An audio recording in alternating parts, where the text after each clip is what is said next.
Good morning, my powerful, wonderful, resourceful, caring community of friends and clients and colleagues. I hope that you are doing well this morning. I am Jackie Boyd, and you are here for Coffee and Care. Good morning. Morning, Nicole. Thanks for being in here. Looks like everything's all good, and we're ready to get started. So, community. I don't know how you are feeling this morning, but I want to invite you to just take a moment. Just take a moment to breathe.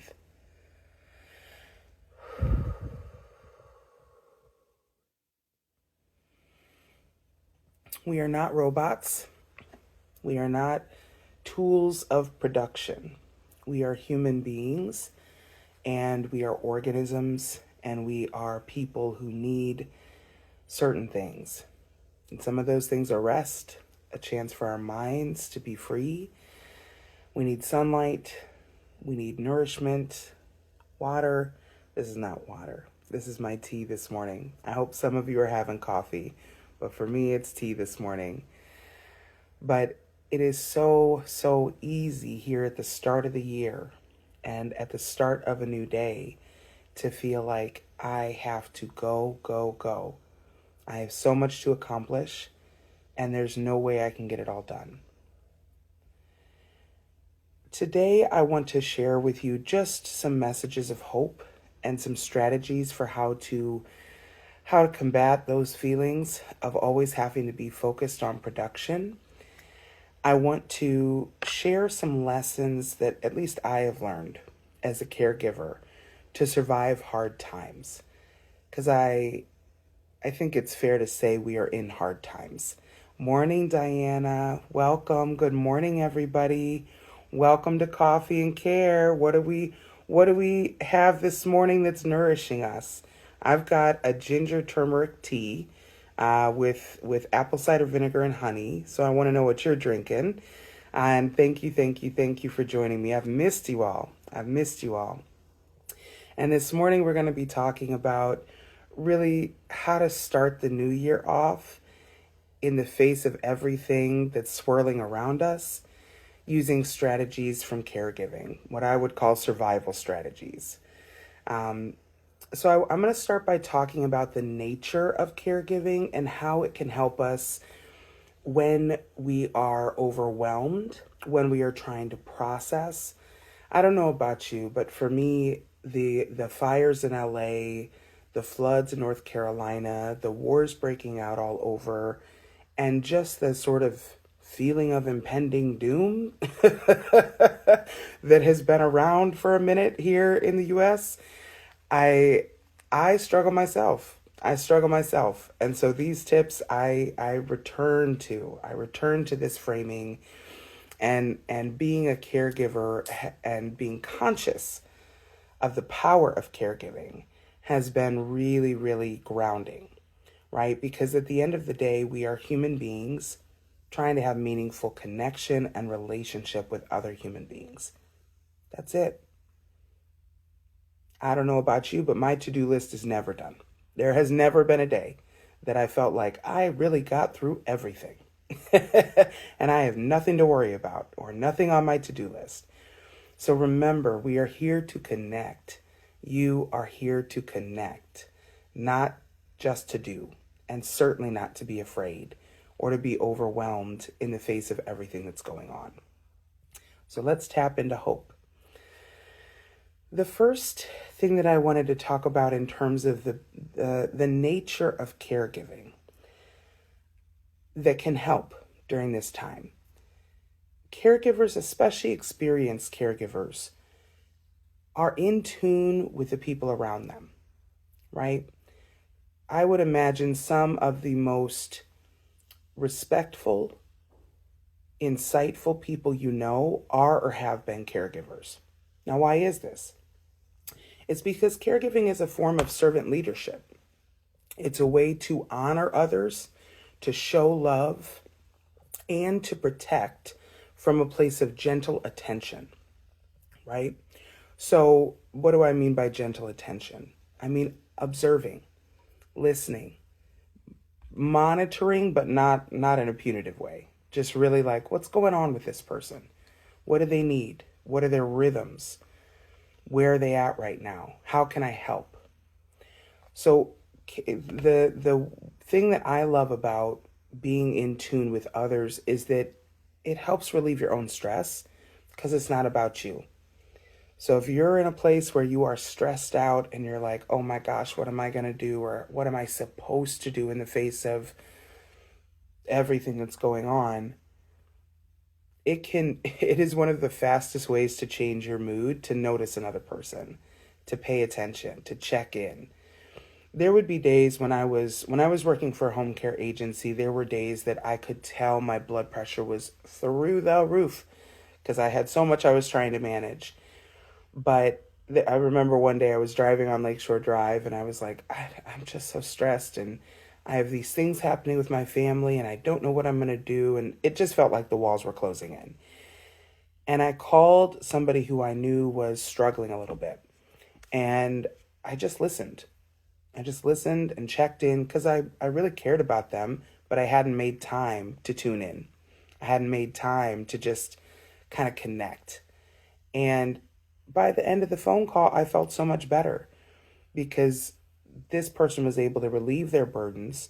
I was able to tune into someone outside of my own experience and get a sense of, well, what's going on for other people?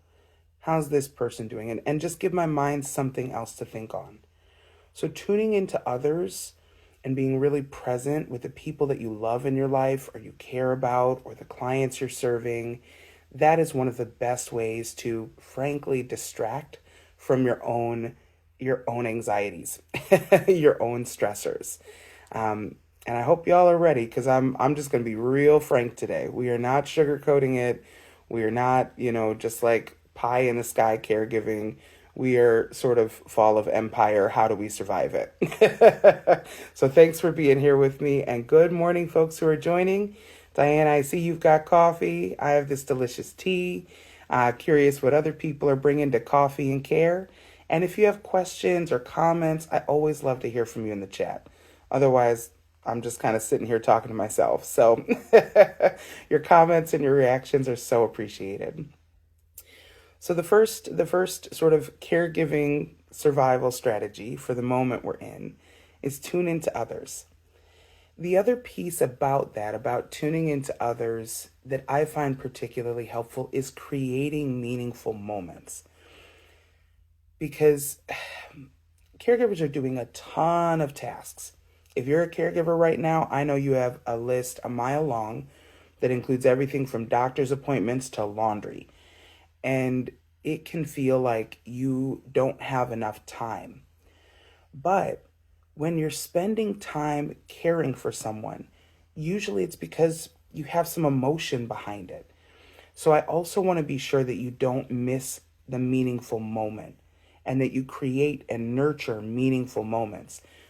We can be in the midst of all the things we can't control, right? And we are. We are. And I'm sure when you look at your social media feed or the news, it's just probably right here in your chest. Oh my gosh, what is going on? What am I going to do about it? And how am I going to move through this? You will move through it. The fact that you are here today is proof of your ability to survive. Now, do not let fear dictate how you move. Do not let fear or anxiety or stress or grief or disappointment steal the potential meaningful moment you can have with a person in your life. I'll give you an example. When you are caregiving, like I said, there's a ton of tasks that feel so high stakes. And when I'm working with families in this place, I talk oftentimes with daughters and sons or nieces and nephews whose elder is not doing great, and they're just trying to keep the all the kettles on the fire. I tell them, please remember the core of your relationship. Remember why you want to care for this person. Don't let that slip away. If this is your mom, if this is your dad, if this is your cousin, if this is your partner, if this is your friend, the best times you have are not going to a doctor's appointment. They're not the physical act of taking a shower or, doing laundry or making sure the house is clean. The reason you care about this person is because there's some relationship and you want to nurture that relationship. Create meaningful moments. And it doesn't have to cost money. It can be sitting together and reading a book. It can be doing a puzzle. It can be making a meal together. If you are in that place, and I know I may be a little doom and gloom today, but it's kind of doom and gloom moments, if we're being honest. It is well worth it to find a way to really connect with somebody or somebodies that you love, right? Because time is fleeting. It is fleeting. I think about this a lot because there was an article that came out a couple years ago about the amount of times you actually have to see your parents or your grandparents, that if you live across the country, and even if they live for another 10 years, if you're only seeing them once a year, that's 10 visits. And I'll try to find the article and add it in here afterwards. But that is really true. And what are you doing with that time? These are the things that are actually real. Our relationships to each other are what's actually real. Morning, Mario. Congratulations on your engagement. Congratulations, friend. Sending you a lot of love. And good morning. I think that's Jessica. Good morning. Glad you're here. We're talking about basically caregiving and how to utilize caregiving strategies to survive these very, very difficult times. So one thing I mentioned was to be in tune with others. Notice others. Distract yourself from your problems by checking in with those around you. I cannot tell you how much of a stress reliever it can be to get out of your own head and in support or in connection with another person. And then the next piece we're talking about is don't miss the meaningful moment. Don't miss the real thing. Don't miss the chance to have fun with the people around you. Sure, we can be sad and scared and in our apartments or in our homes or, in our jobs feeling lonesome. Or we can create memories together. And I think truly, I'm an activist from way back. I truly believe that creating fun and joy is an act of resistance, right? Especially as a queer person, especially as a Black person. We have a history and a legacy of creating our culture, creating our safe spaces, nurturing our brilliance and our creativity, and that will not stop now, and it doesn't need to slow down.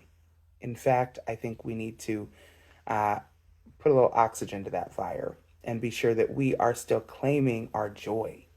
Claim your joy. Claim your joy.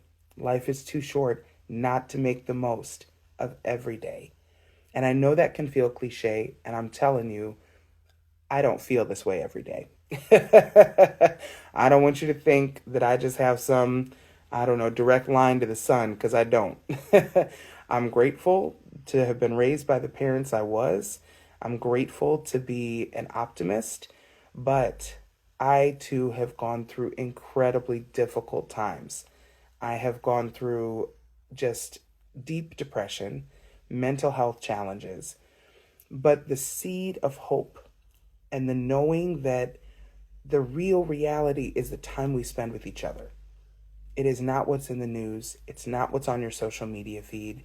It is not the story certainly that a corporation tells you, right? Resist the negativity. Resist the negativity and be firmly planted in your own life. Good morning, Ishara. Glad you're here. I've got tea. I don't know what you have this morning, but I'm asking everybody, what do you have to drink? I know it's called coffee and care, but in reality, I'm a tea drinker. So, welcome, welcome, welcome. So, some other strategies to meet this moment when the world feels overwhelming or when you're at the start of the new year and maybe you're not in a negative place. Maybe you're full of hope and you're raring to go and you're feeling really productive. Good for you. You are a unicorn and we are proud of you. But wherever you're at, I think one of the best tips I can give from caregiving is when and where you have the space to be selfish, to be self centered. And I know there's a lot of negative associations with being selfish or being self centered. And I don't mean at the expense of other people, I mean at the protection and nurturing of yourself. We have to protect ourselves in part because everybody's struggling. So we might not have the people that are fully in our corner or who can shelter us or who can protect us or who can help care for us. That's what I mean by being selfish. If you are off of work, be off of work selfishly. If you are in a relationship where it's not safe or you don't feel nurtured or you're just spending time, be self-centered. What does your self need?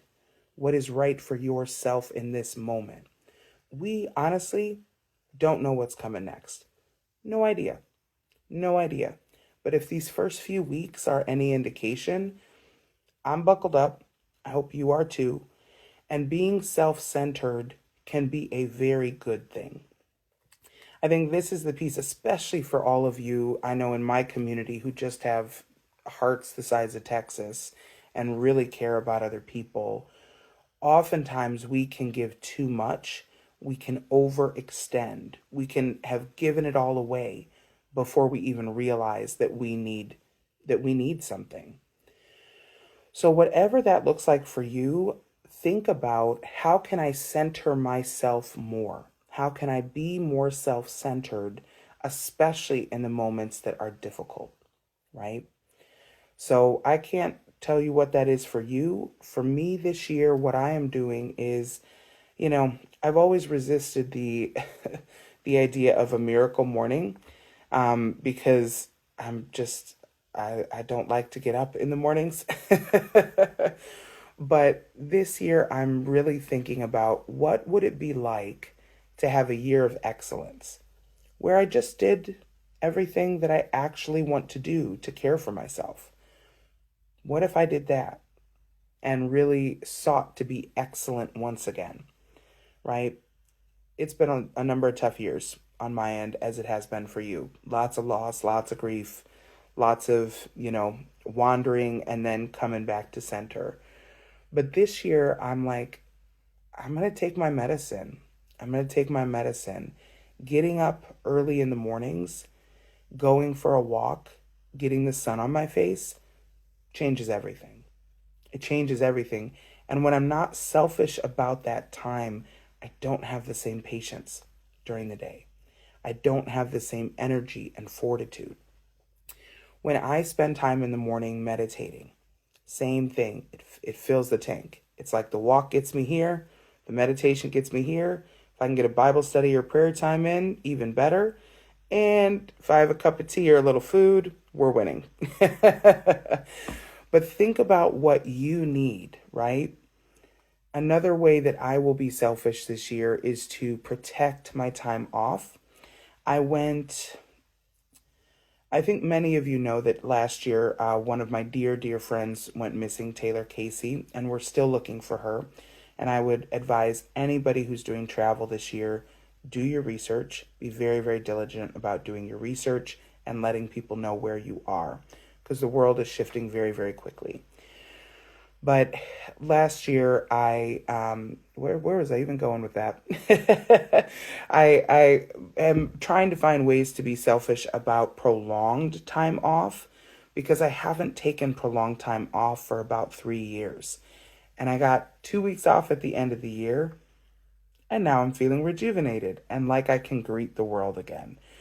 So be whatever it is for you that you need to be selfish about this year or self-centered about this year. It is okay. Please let go of the negative associations with that, because at this point, it is all self-preservation.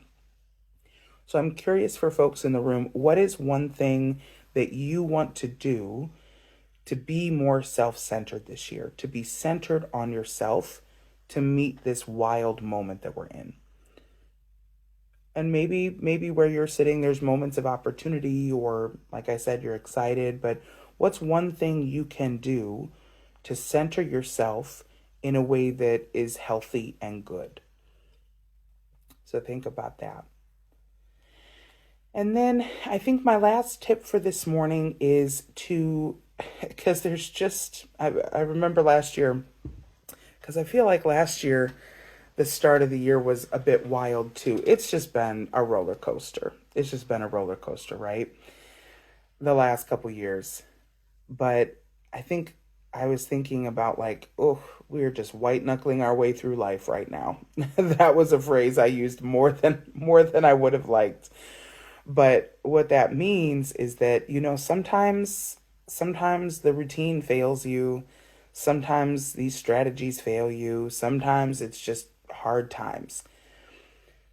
The big picture, you want to find your purpose or acknowledge your purpose and what is your driving force. I think that is where we really get lost in the weeds, is when we neglect to think about a hopeful future, a future that could benefit us. When we are in the space of so much happening, we can be really stuck in fear of the present, or we can be mourning the past. I'm guilty of this too. But when you are, again, thinking as a caregiver, there's always a future goal. There is always a future goal. There is always a purpose. There is always something you are trying to accomplish. Let that marinate and sit with you and see what comes up. And I don't mean professionally. I really don't mean professionally. If you have professional goals, awesome. But we're talking about the stuff that gets you through the hardest times. What are your goals? What can bring you hope and motivation when other things fail? For me, there has been times where I didn't have a clear goal in the hardest, places of loss or of caregiving or of responsibility. I didn't always have a clear goal, but I had the goal of getting to a better place, of knowing it's not always going to be this way. I have to believe it's not always going to feel this hard. I have to know that my goal is to get to that next better place. So it doesn't have to be defined, and if you're a vision board person, that's a great way to go about it. Maybe journaling, talking with friends, doing those things to identify your goals. But it can also just be a goal that's more sort of an idea, right? It can be, my motivation for getting through today is that I need it to be tomorrow.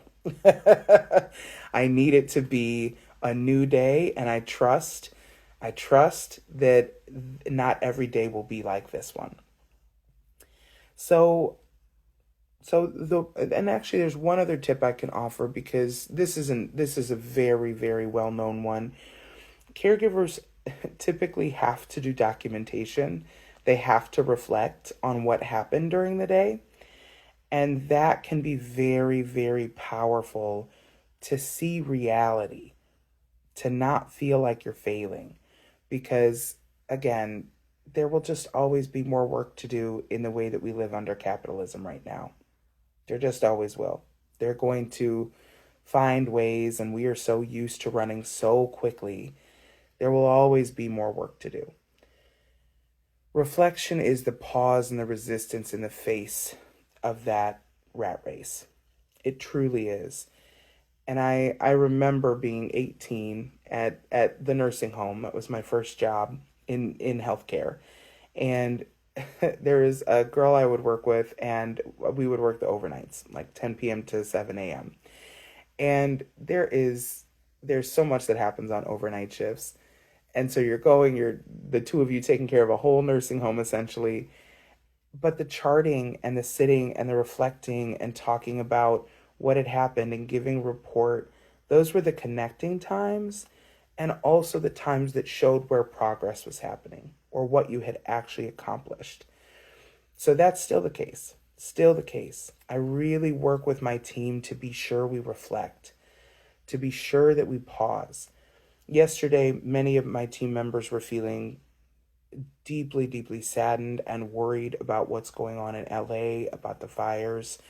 And it wasn't a moment to work. Nobody could focus. Nobody's brains were on the subjects at hand. We weren't in a place to be doing for other people. So I said, what do we need? And we just did some breathing. People said, I need to breathe and rest. So instead, with that hour, we took time to reflect how we were doing. I led the group in some breathing exercises, and another team member offered some massage therapy techniques and some stretching. And it was a beautiful moment to pause and resist and say, you know what? Let's reflect. Let's stop the train. Let's not push through when we're not okay. And I just want to encourage you to do that, because that also is a strategy from caregiving. If somebody's not okay, you don't push through. You don't push through. You are present with them. And then you wait for the next moment. It's part of what I love about being in the healthcare industry on the senior side. The pace is more livable because you're moving at the pace of older adults. So I hope that some of this has been useful or helpful. It is just so good to be back with you. I hope that life is being kinder to you in 2025. Remember some of these strategies. Tune into the real reality, to the real people in your life. Diana, I see that you say you're going to be more present with friends. Absolutely. Absolutely, because that's the stuff you actually care about. That's what actually matters. Love and miss you too, Diana. I'll see you soon. Don't forget, don't miss the moment. Don't miss the meaningful moment. Don't miss the real reason why you are connected to the people you are. It is not to accomplish tasks. It is not to sit on your phones. It is to have meaningful connection, and it is worth that time. Be self-centered in 2025. Center you. I wish there was somebody coming to save all of us. But we have to preserve ourselves.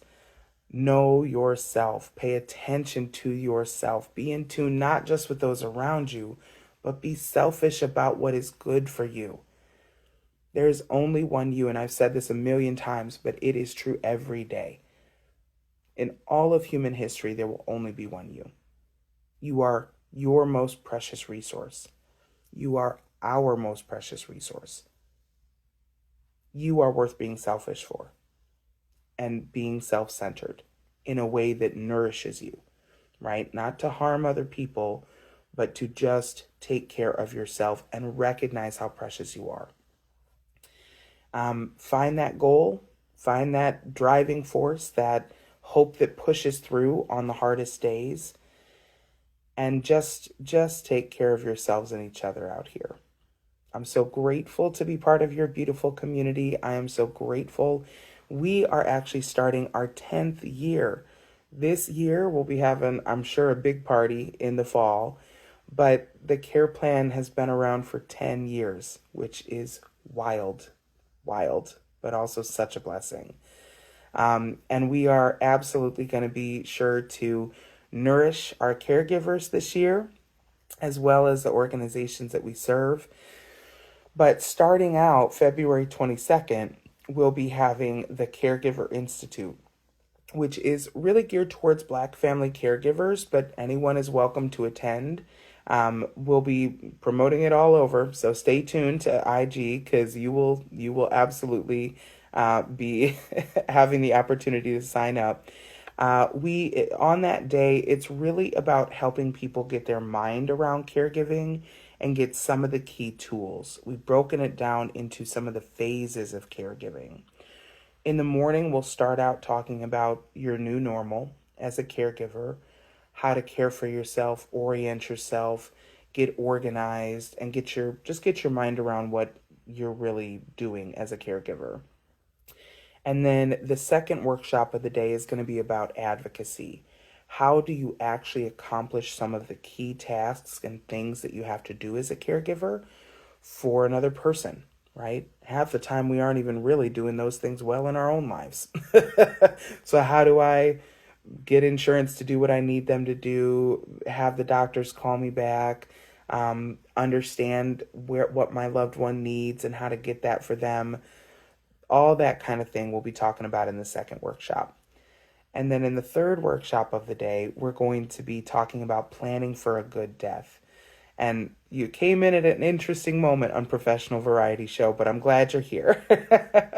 We're talking about on February 22nd, the Care Plan is hosting the Caregiver Institute, geared towards Black family caregivers, but available for everybody. Anybody who comes will get something out of it. And we're really going to be helping support people in getting clear and being more confident as a caregiver from the earliest stages through end of life, right? So I'm excited because I get to lead along with two of our team members planning for a good death. And we have a whole piece pouch that helps make that easier so that you have the powers of attorney, the forms you need, and some other tools and tactics that can get you excited about having your business taken care of and clearly outlined before you need it. So it's going to be a good year if we make it a good year. Please do not give away your joy, your power to sadness and fear and fatigue and grief. Even if you are there, if you are struggling, keep just a little bit of hope that it won't always be like this. And keep nurturing yourself. You are worth it.